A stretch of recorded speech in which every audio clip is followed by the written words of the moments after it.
તાલુકા પંચાયતમાં અત્યારે ફૂલ high voltage drama ચાલી રહ્યો છે।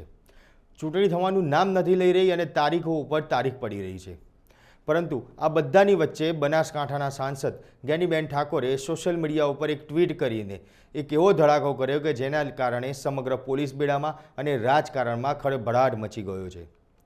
જ્ઞાનીબેને સીધો બનાસકાંઠા એલસીબી પીઆઈ ઉપર ગંભીર આક્ષેપ લગાવ્યા છે। શું આક્ષેપ લગાવ્યા તે બાબતે વિગતવાર ચર્ચા કરીએ, પરંતુ તે પહેલાં જો અમારી લલકાર ન્યૂઝ ચેનલને સબસ્ક્રાઇબ ના કરી હોય તો તે સબસ્ક્રાઇબ જરૂરથી કરી લેજો। નમસ્કાર, લલકાર ન્યૂઝ સાથે હું મયુર મેવાડા।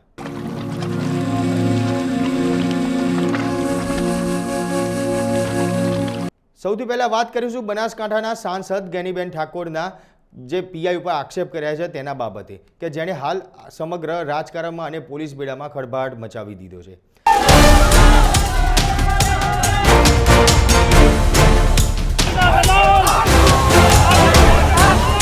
ખોટું કરી રહ્યા છો તમે।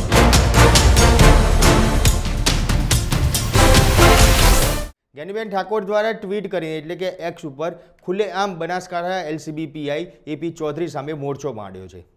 જ્ઞાનીબેને ગંભીર આક્ષેપો કરતા જણાવ્યું છે કે પોલીસ અધિકારી સત્તાધારી પક્ષના ઇશારે લોકશાહીનું હનન કરી રહ્યા છે। સભ્યોને ડરાવવામાં અને તેમને દબાણમાં લાવવામાં પોલીસ અધિકારી કામ કરી રહ્યા છે, જે જ્ઞાનીબેન ઠાકોર દ્વારા આ આક્ષેપ કરવામાં આવ્યા છે। સાંસદ દ્વારા સીધા એલસીબી પીઆઈ સામે આ આક્ષેપ છે તે મૂકવામાં આવ્યા છે, અને આ વાત કોઈ નાની વાત નથી। આનાથી સ્પષ્ટ થાય છે કે દિયોદર પંચાયતની સત્તા મેળવવા પડદા પાછળ કેટલો મોટો ખેલ છે તે રમાઈ રહ્યો છે। ત્યારે હવે સવાલ એ થાય છે કે આ બબાલ શરૂ ક્યાંથી થઈ?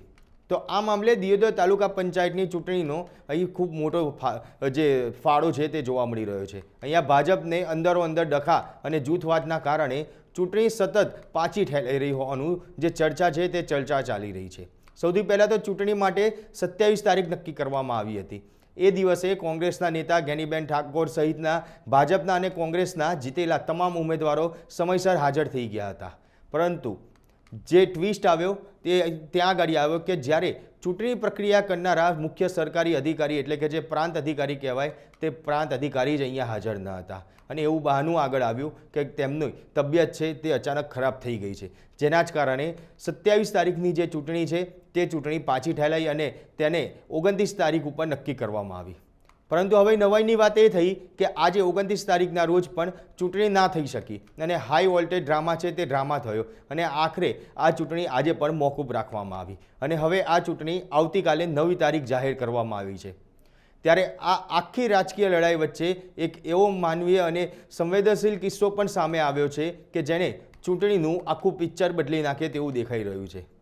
તમને જણાવી દઈએ, અને આશ્ચર્યની વાત તો એ છે કે ભાજપ અને કોંગ્રેસ બંને પક્ષમાં એક મહિલા ઉમેદવાર એવા છે કે જે સહગર્ભા છે, અને તેમને હવે ડિલિવરીની તારીખો છે તે પણ નજીક આવી ગઈ છે। એટલે કે જો ચૂંટણી પહેલાં આ મહિલા ઉમેદવારોની ડિલિવરી થાય અને જો તે હોસ્પિટલમાં દાખલ થવું પડે તો તેમનું જે ચૂંટણીમાં જે મતગણતરીની વાત છે તે મતગણતરીની જે તમામ પક્ષો જે ગણતરી કરી રહ્યા છે તેની અંદર ચોક્કસથી ફેરબદલ આવે તેવું લાગી રહ્યું છે, કારણ કે જે સભ્ય ગેરહાજર રહેતા હોય છે તેમની બાજી તે પક્ષની બાજી છે તે પલટાઈ જાય તેવું ચોક્કસપણે દેખાઈ રહ્યું છે। કારણ કે કોંગ્રેસ પાસે 9 જે જીતેલા ઉમેદવારો છે તે જોવા મળી રહ્યા છે, તો સામે ભાજપ પાસે 8 જેટલા જે ઉમેદવારો છે તે તેમની પાસે છે। એટલે ચોક્કસથી જો કહી શકાય કે જો કોંગ્રેસના જે મહિલા ઉમેદવાર છે કે જે પોતે જીતેલા છે પરંતુ સહગર્ભા છે, અને જો તેમને ડિલિવરીનો સમય નજીક છે અને જો ડિલિવરી માટે દાખલ કરવા પડે તો ચોક્કસથી આ સમીકરણ છે તે બદલાય તેવું દેખાઈ રહ્યું છે। ત્યારે હવે એ જોવાનું રહેશે કે આવતીકાલે જે ચૂંટણી છે તે ચૂંટણીને લઈને કોઈ નવી તારીખ આપવામાં આવે છે કે પછી ખરેખર આ ચૂંટણી જે સમય નક્કી કરવામાં આવ્યો છે તે સમય પ્રમાણે થશે। તમારું શું માનવું છે તે કોમેન્ટ બોક્સમાં જરૂરથી જણાવજો। આપના પોતાના પ્લેટફોર્મ લલકારને લાઈક કરો, ફોલો કરો, સબસ્ક્રાઇબ કરો અને શેર કરો।